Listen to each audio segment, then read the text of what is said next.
참 예수님, 하느님의 이름으로 시작하겠습니다. 성부와 성자와 성령의 이름으로 아멘. 네, 오늘은 두 번째 신앙 신조에 대해서 말씀을 드리겠습니다. 하느님께서는 우주 속에 지구를 창조하시고 땅과 물과 공기와 햇볕을 주셔서 우리 인간이 생명으로 살 수 있게 해주셨습니다. 우리가 땅에 발을 딛지 않고 살 수 있나요? 없습니다. 물을 마시지 않고 살 수 있나요? 없어요. 공기 없으면 숨 못 쉽니다. 햇빛 없으면. 그래서 우리가 하느님께 감사해야 하고 찬양을 드려야 하는 것이지요. 지난 시간에 제가 참조했다고 소개해드린 황채은 신부님이 쓰신 북극곰 어디로 가나 하고, 그리고 주디 카나토라는 여성 천문학자가 쓴 경외로움이라는 책을 우리 성물구에 갖다 놨으니까요. 관심 있으신 분들 구해서 읽어보시면 참 좋겠습니다. 제가 아주 그 책들을 읽으면서 아주 가슴 설레는 마음으로 읽었음을 고백합니다. 그런데 우리가 땅이나 물이나 공기 햇빛보다도 더 진정으로 하나님께 감사드리고 찬양 드려야 할 이유가 있습니다. 그것은 우리 인간에게 하나님께서 예수님을 보내주셨다는 거예요. 왜 우리가 하나님께서 예수님을 보내주신 데 대해서 감사드리고 찬양 드려야 하는가? 그것은 우리 인간이 처한 원죄의 운명 때문입니다. 인간은 하나님의 은총으로 창조되었으면서도 의식의 차원에서 하나님과 단절된 채로 태어납니다. 그리고 죄악의 영향을 받아서 하나님의 뜻과 상관없이 성장하죠. 그리고 자신이 하나님이라도 한 것처럼 자신의 인생을 스스로 결정하고자 합니다. 이것이 바로 두 번째 창조설화가 전하는 첫사람이 범한 원죄의 현실입니다. 예수님께서는 우리 인간이 다시 하느님을 알고 하느님의 뜻에 따라서 살게 하시려고 세상에 오셨습니다. 이를 위해서 당신의 일생을 바치셨고 목숨까지 바치셨습니다. 그리고 하느님께서는 예수님의 이런 헌신과 희생을 보시고 우리 인간을 다시 당신의 자녀로 받아들이셨습니다. 만약 예수님께서 세상에 오시지 않았더라면, 그리고 하느님이 누구신지 온전하게 알려주시지 않았더라면, 또 우리 죄를 없애시기 위해서 당신 목숨을 바치지 않으셨더라면 우리 인간은 하나님과 화해할 수 없었습니다. 이것이 예수님의 강생과 관련된 구원의 엄연한 현실입니다. 그런데 예수님께서 오셔서 하나님을 알려주시고 하나님 나라로 가는 길을 열어주셨습니다. 이걸 두고 복음, 즉 기쁜 소식이라고 하는 것이죠. 우리 인간은 놀라운 창조로 세워진 이 세상에서만 살도록 창조된 것이 아니라 더 큰 세상, 즉 하느님 나라에서 영원히 살도록 창조되었기 때문입니다. 현세의 삶이 전부가 아니라는 얘기죠. 죽음이 끝이 아니고 또 다른 세상이 기다리고 있다. 보이는 이 세상이 전부가 아니다 하는 이야기입니다. 사도 바울은 이 구원의 새로운 현실을 감동적으로 증언한 바가 있습니다. 바로 고린도 후서 5장 17절 이하의 말씀인데요. 누구든지 그리스도 안에 있으면 그는 새로운 피조물입니다. 옛 것은 지나갔습니다. 새 것이 되었습니다. 이 모든 것은 그리스도를 통하여 우리를 당신과 화해하게 하시고 또 우리에게 화해의 직분을 맡기신 하느님에게서 옵니다. 곧 하느님께서는 그리스도 안에서 세상을 당신과 화해하게 하시면서 사람들에게 그들의 잘못을 따지지 않으시고 우리에게 화해의 말씀을 맡기셨습니다.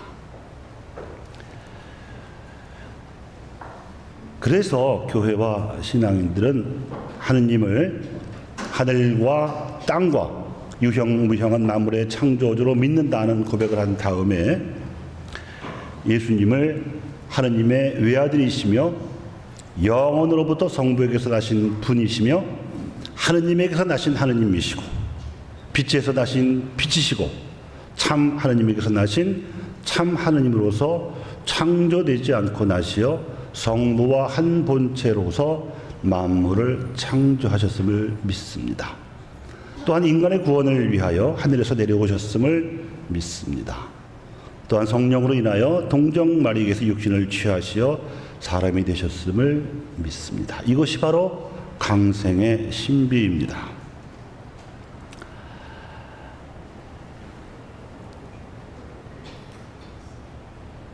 예수님께서 세상에 오시게 된 배경에는 네 가지가 있습니다. 첫 번째는 바로 인간의 타락입니다. 왜 하나님께서 구세주로 예수님을 이 세상에 보내셔야 했는가 하면 인간의 죄와 이로 말미암은 인간 세상의 타락상이 전제되어 있습니다. 하나님께서는 사랑으로 당신을 닮도록 인간을 창조하셨음에도 불구하고 인간은 하나님 없이 자신의 뜻대로 살고자 했습니다. 그러니까 피조물인 인간이 몸소 하나님이 되고자 주어진 자유를 남용해서 하나님을 떠나고자 했던 것입니다. 그로 인해서 인류의 역사는 고통과 비탄으로 점철되어 왔습니다. 성경은 하나님께 대해서 무한한 희망과 신뢰를 두도록 일깨워주면서도 육체가 상속할 비극과 불행을 말하는 데 있어서도 극히 현실적입니다.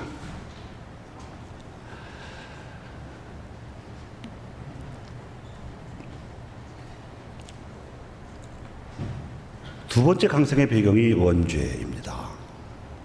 창세기에 나오는 두 번째 창조 설화는 하느님을 대항한 인간의 첫 반항의 사실을 상징적인 말로 자세히 제시하고 있습니다. 즉 성경적 표현에 의하면 선과 악을 알게 하는 나무의 열매만은 따먹지 말라고 하느님께서 경고하셨는데도 사탄의 유혹에 빠져서 그 열매를 따먹었다는 것이죠. 사탄이 첫사람을 유혹했던 말은 그 열매를 먹으면 눈이 열려서 하느님처럼 될 수 있다는 것이었습니다. 이거는 아주 먼 옛날에 일어난 일만이 아니에요. 지금도 여전히 하느님 없이 하느님을 믿지 않고 자기 자신의 뜻대로만 사는 사람들이 너무 많기 때문입니다. 그러니까 두 번째 창조설화는 지금도 진행 중이라는 얘기예요. 성경은 첫사람이 범한 죄의 성격을 교만과 불복종이라고 말합니다. 첫사람 아담은 그 자신의 자유로운 의사로 하나님의 뜻에 반대되는 것을 알면서 행했습니다. 그러나 아담이 범한 죄는 그의 모든 후손에게, 즉 인류 가족에게, 가족 전체에게 미쳤습니다. 로마서 5장 12절의 말씀이 바로 이것인데요. 한 사람이 죄를 지어 이 세상에 죄가 들어왔고 죄는 또한 죽음을 불러들인 것 같이 모든 사람이 죄를 지어 죽음이 온 인류에게 미치게 되었습니다. 이 성경의 가르침을 바탕해서 교회는 원죄가 아담으로부터 온 인류에게 전해졌다고 가르칩니다. 관찰해 보면 사람들에게는 그 주위에서 보이는 죄악을 모방하는 경향이 있을 뿐 아니라 개개인은 하나님을 모르는 죄의 상태에서 태어나고 오로지 하나님의 자비에 의해서만 죄의 상태에서 벗어날 수 있게 되었습니다. 인간 본성은 타락하고 받았던 은총을 상실하고 본성적 힘도 손상이 되어서 죽음의 권세에 이속되게 되었습니다. 그리고 그러한 인간 본성이 모든 사람들에게 전해졌습니다. 이런 의미에서 모든 인간은 죄 중에 태어났다고 말하는 것이죠. 사목헌장 13항에 이런 표현이 있습니다. 과연 인간은 제 마음을 살펴볼 때 자신이 악에 기울어져 있고 착하신 창조주로부터는 올 수 없는 여러 가지 죄악에 빠져 있음을 발견하게 된다. 사람은 가끔 하느님을 자신의 근원으로 인정하기를 거부함으로써 궁극 목적애로의 당연한 질서마저 파괴하고 자신과 이웃과 모든 피조물과의 조화도 깨뜨렸다. 그러므로 인간은 자신 안에서 이미 분열되었다는 것입니다. 달리 말하자면 교만과 불순종으로 하나님의 뜻을 거스른 첫사람 아담과 하와는 먼 옛날에 살았던 누군가가 아니라 하나님을 믿지 않고 하나님의 뜻에 순종하지 않음으로 해서 하나님과의 관계가 단절되어 있는 모든 일을 상징하는 말이에요. 고유명사가 아니라 대명사라는 말씀입니다.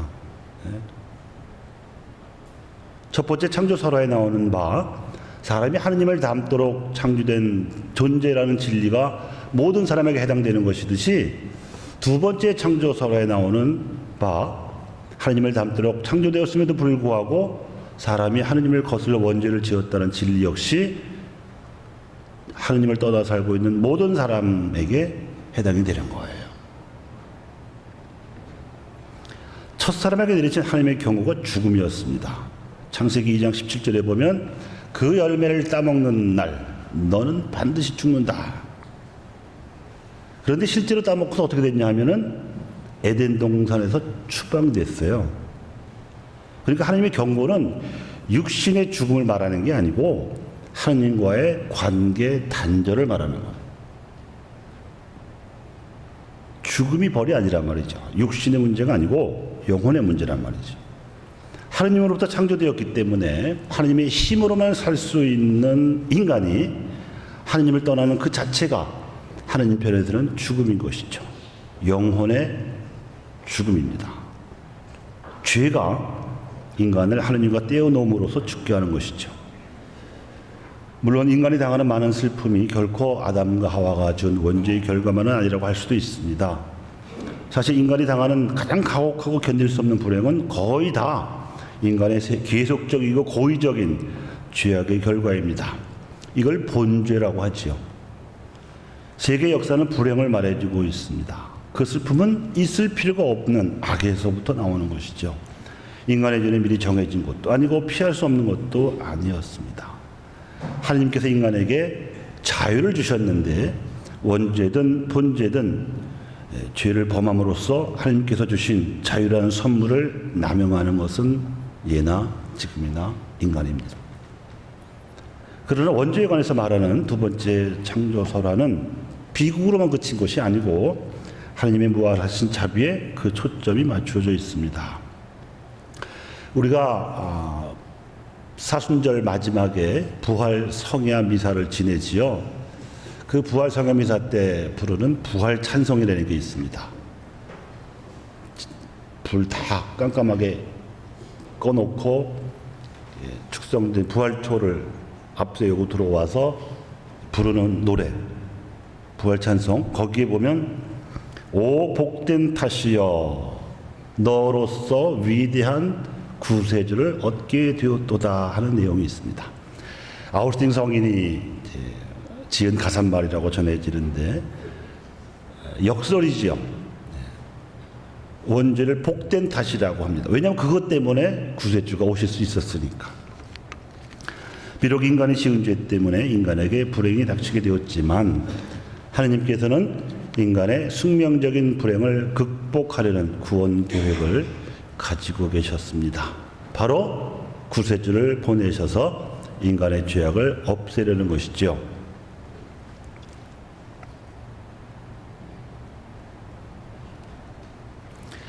강생의 세 번째 배경은 악마입니다. 악마.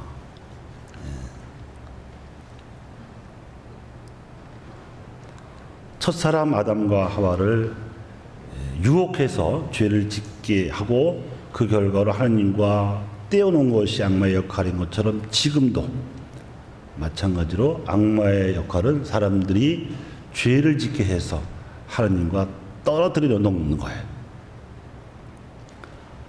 악마는 파업도 안 해요. 놀지도 않아. 옛날부터 지금까지 어떻게든 사람들을 하나님하고 떼어놓는 게 걔들 일이에요. 그런데 이 사탄을 공포로 대할 필요는 없습니다.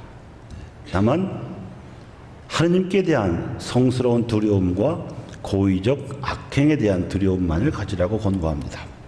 왜냐하면 사탄의 영향력이 아무리 크다 해도 하나님의 힘보다는 약하고 낮기 때문이죠.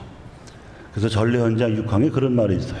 그리스도는 우리를 마귀의 지배와 죽음에서 구원하셨다. 사탄은 육체적 상처보다도 훨씬 심각한 상처를 끼칠 수 있고 그것은 윤리적인 상처입니다. 성경은 사탄을 유혹의 근원으로 묘사를 하고 있는데 사탄은 배신자요 교활한 유혹자입니다. 사탄은 감각과 상상과 강한 욕망, 공상적 이론 혹은 인간 거래의 무질서한 접촉을 통해서 우리 안에 탈선을 가져오려고 하는 영적인 존재입니다. 세계 역사는 사탄의 영향을 받았고 받고 있습니다. 세계 인류 역사는 암흑의 세력에 저항하는 인간의 악전고투로 엮어져 있으며 이 투쟁은 태초부터 시작이 되어서 주님의 말씀대로 마지막 날까지 계속될 것입니다. 그래서 에베소서 6장 12절에 사도 바오로가 이런 말을 합니다. 우리가 대항하여 싸워야 할 원수들은 인간이 아니라 권세와 세력과 여러 악신들과 암흑세계의 지배자들과 하늘의 악령들입니다. 그러나 중요한 것은 하나님께서 만물의 주님이시기 때문에 악마가 어떤 힘을 가지고 인간을 유혹하고 하나님과 떼어놓으려고 무진 노력을 한다 하더라도 하나님의 섭리를 거스르지는 못한다는 것이에요. 첫사람은 죄를 범했고 그 후손들은 죄 중에 그를 뒤따랐지만 하나님께서는 여전히 자비로우십니다. 그래서 첫사람의 범죄에 관한 창세기 이야기는 하나님의 구속에 관한 예언으로 끝맺죠. 하나님께서는 너희는 하나님처럼 될 수 있다 하고 첫사람을 유혹했던 유혹자에게 이렇게 말씀하셨습니다. 네가 이런 일을 저질렀으니 나는 너를 여자와 원수가 되게 하리라. 네 후손을 여자의 후손과 원수가 되게 하리라. 너는 그 발꿈치를 물려고 하다가 도리어 여자의 후손에게 머리를 밟히리라. 창세기 3장 15절의 말씀입니다. 바로 여기에 나오는 여인은 성모 마리아이시고 그 여인의 후손은 바로 예수님이십니다. 예수님께서는 구세주로서 이 세상에 오시기 전에 예수님이 구세주로 오시기 전에 하나님께서는 원죄의 영향을 받아서 거듭해서 본죄를 저지르는 인류를 참회와 쇄신과 구원회로 거듭 부르셨습니다. 그것이 바로 구원의 역사, 구세사지요. 하나님께서는 당신이 인간을 창조하셨다는 사실을 결코 잊지 않으시고 당신의 생명과 친교에 참여시키기 위해서 하나님께서 인간을 창조하셨다는 사실도 잊지 않으셨습니다. 그래서 강생의 네 번째 배경이 계약이 됩니다.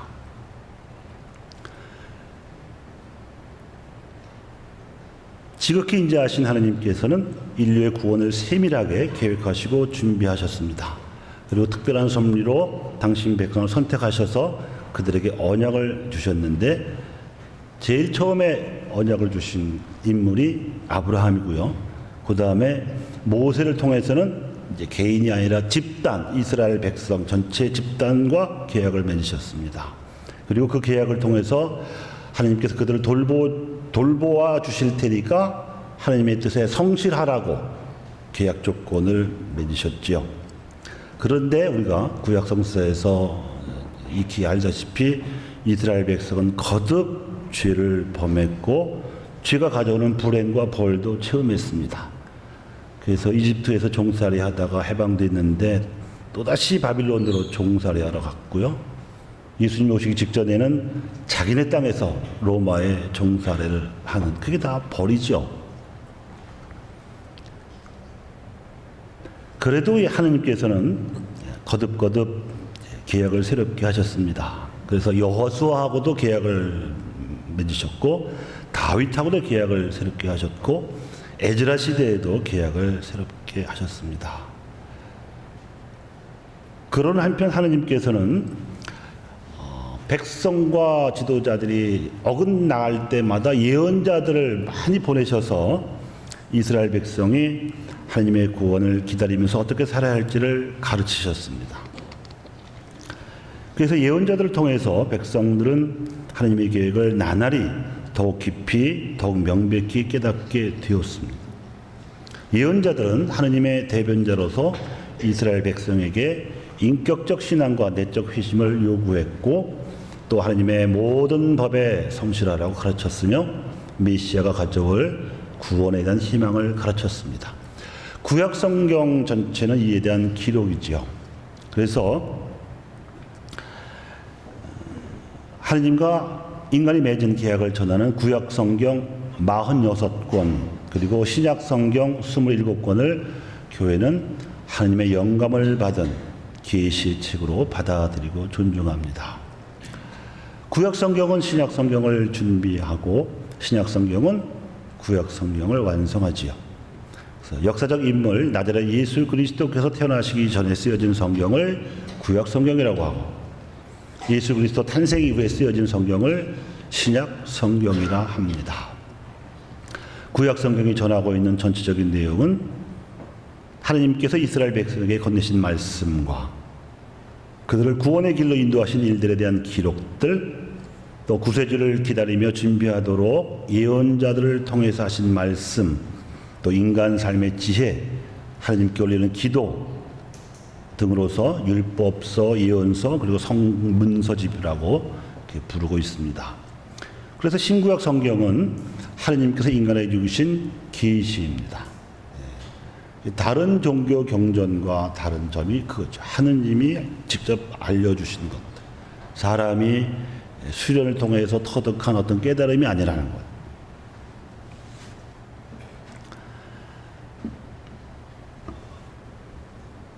사실은 이스라엘 백성에게만 하느님이 관계를 맺으신 것은 아닙니다.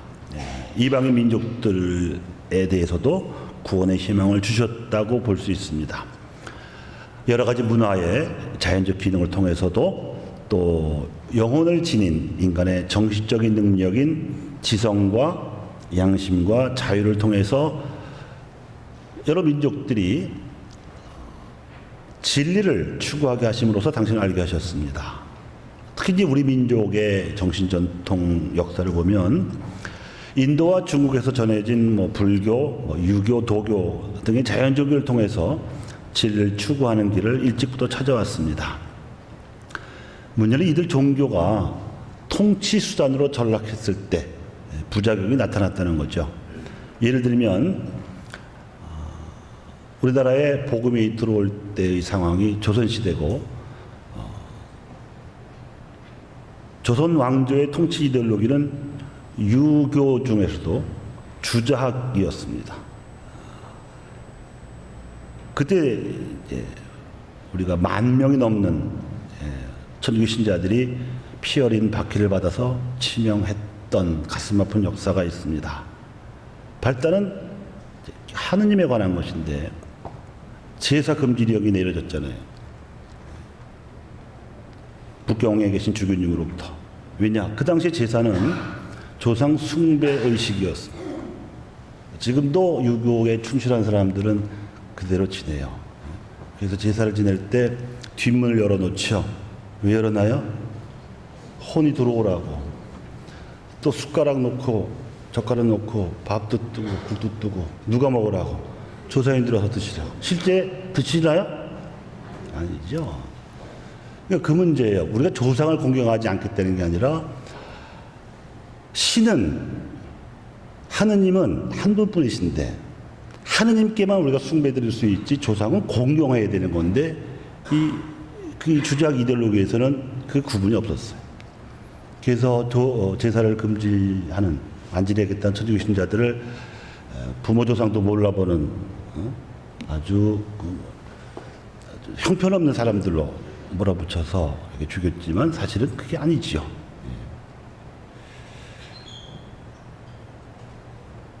그런 역사적 사실이 있지만 본래의 석가모니, 또 공자, 맹자, 노자, 장자 이런 성각자들의 가르침은 사실 매우 유익한 윤리적인 내용을 담고 있는 진리라고 할 수 있습니다. 다만 현세를 살아가는 데 필요한 진리라는 것이 그 한계입니다. 아시겠어요? 영혼을 초월한 진리는 영혼을 향한 초월적 진리는 하나님께서 계시하신 진리, 즉 예수 그리스도를 통해서만 가능합니다. 그런데 유불선에 통달했던 우리 조선 선비들이 천주교의 진리를 접하고 기꺼이 목숨을 바칠 정도로 천주교를 받아들인 것은 진리를 추구하는 자세로 보면 자연스러운 결과라고 할 수 있습니다. 비록 박해와 치명의 아픈 역사는 있었지만 어쨌든 이 유불선을 통해서 진리를 추구해온 그 정신적 토양이 비옥했기 때문에 천주교가 들어왔을 때 바로 알아볼 수가 있었다는 거죠. 그것이 아마 동양에 있는 다른 나라들과 한국이 구분되는 점이 아닌가 저는 그렇게 생각해요. 그리고 오늘날도 우리보다 먼저 들어온 일본, 중국을 봐도 우리나라에서만 신앙의 열매가 꽃피고 있잖아요. 일본이나 중국은 비교하기도 어려울 정도로 그 열매가 빈약합니다. 그래서 이런 것들은 비록 성경을 몰랐고 예수님을 몰랐어도 그 이전에도 진리를 추구해 왔던 종교 정신 전통 덕분이 아닌가 이렇게 생각해 볼 수 있습니다. 그런데 그럼에도 불구하고 구원을 준비하시는 하나님의 이 활동은 오늘날에도 계속되고 있으니 왜냐? 아직도 예수님과 그분의 메시지를 모르는 사람들이 많기 때문입니다. 그래서 교회 헌장에서는 이렇게 봐요. 아직 하나님을 믿지 않는, 예수님을 믿지 않는 사람들에게서 발견되는 좋은 것, 참된 것들도 사실은 다 복음을 받아들이기 위한 준비다. 결국은 모든 사람이 생명을 얻도록 그들을 비추시는 하느님으로부터 주어진 것이다. 이거죠. 이런 거를 우리가 소위 외인들에게 알려줄 필요가 있습니다. 또 사실은 저나 여러분들이 쉽게 경험하는 거지만 비록 세례는 뒤늦게 받는 경우에도 윤리적으로나 도덕적으로는 아주 훌륭하고 고결한 인품을 가지신 분들이 많죠. 그렇지 않나요? 그분들에게는 계기만 있으면 얼마든지 예수님을 제대로 알 수가 있는데 그것은 결국 우리 신자들의 부지런한 활동에 달려있는 거예요. 자, 이제 본격적으로 예수님에 대해서 말씀을 드리도록 하겠습니다. 사도신경에서 우리는 예수 그리스도를 믿나이다 하는데 여기서 예수 그리스도는 이름이 아니라 예수만 이름입니다. 그리스도는 말하자면 직함이에요. 사도행전 2장 36절에 보면 하느님께서는 여러분이 십자가에 못 박은 이 예수님을 주님과 메시아로 삼으셨습니다 해요.